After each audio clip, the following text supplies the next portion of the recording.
Rapat di sana Bapak Presiden ke Banda Aceh, bawa seluruh menteri hampir 15 dan perangkatnya.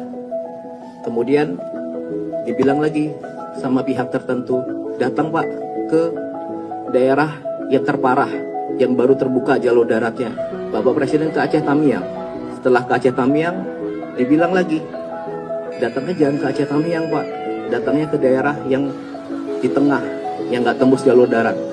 Bapak Presiden datang lagi ke Kabupaten Benar Meriah sama Aceh Tengah ke Takengon.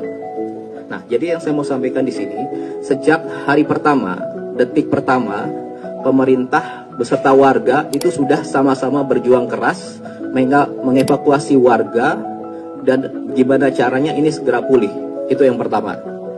Kemudian yang kedua, masih ada pihak-pihak yang terus saja membahas status bencana nasional.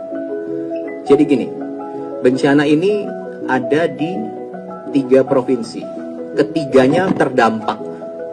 Tapi mungkin 1-2 minggu ini semua fokusnya hanya ke Aceh. Ya. Sejak hari pertama tanggal 26, pemerintah pusat sudah melakukan penanganan skala nasional di 3 provinsi ini. Langsung mobilisasi nasional.